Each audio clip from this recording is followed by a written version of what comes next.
مسلمانوں پر ہتھیار اٹھانا۔ حضرت عبداللہ بن عمر رضی اللہ عنہما سے روایت ہے کہ رسول اللہ صلی اللہ علیہ وسلم نے ارشاد فرمایا، جس نے مسلمانوں پر ہتھیار اٹھایا وہ ہم میں سے نہیں ہے۔ اہل و عیال پر خرچ بھی صدقہ ہے۔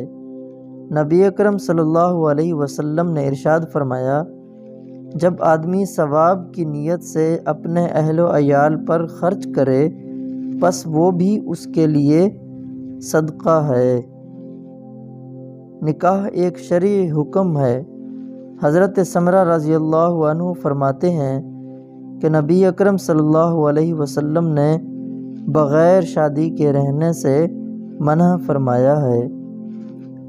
بیوی سے بغض نہ رکھیں۔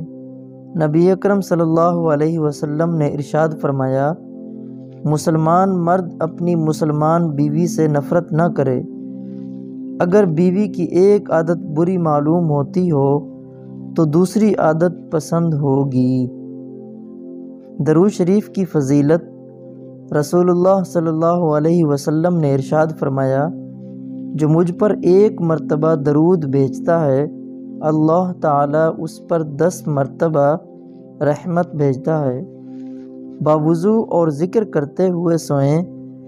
رسول اللہ صلی اللہ علیہ وسلم نے ارشاد فرمایا، جب کوئی مسلمان باوضو اللہ کا ذکر کرتے ہوئے سوتا ہے پھر رات کو کروٹ بدلنے کی وجہ سے جاگ اٹھتا ہے اور اس حالت میں اللہ تعالیٰ سے دنیا و آخرت کی بھلائی کی کوئی چیز مانگتا ہے تو اللہ سبحانہ و تعالی ضرور وہ چیز عطا فرما دیتے ہیں۔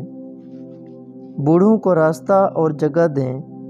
حضرت انس بن مالک رضی اللہ عنہ فرماتے ہیں کہ ایک بوڑھے شخص آئے، وہ نبی کریم صلی اللہ علیہ وسلم سے ملنا چاہتے تھے۔ لوگوں نے اسے راستہ دینے میں تاخیر کی تو آپ صلی اللہ علیہ وسلم نے ارشاد فرمایا، وہ شخص ہم میں سے نہیں ہے جو ہمارے چھوٹوں پر شفقت نہ کرے اور ہمارے بڑوں کی عزت نہ کرے۔ کھائیں پئیں اور اللہ کا شکر ادا کریں۔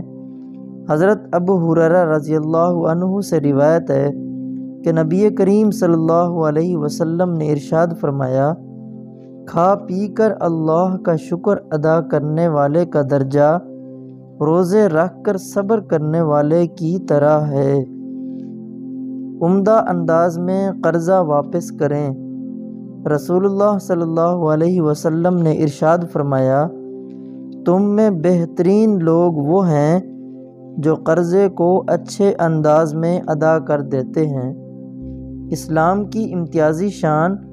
نبی کریم صلی اللہ علیہ وسلم نے ارشاد فرمایا، ہر دین کی کوئی نہ کوئی امتیازی خصوصیت ہوتی ہے اور اسلام کی امتیازی خصوصیت شرم و حیا ہے۔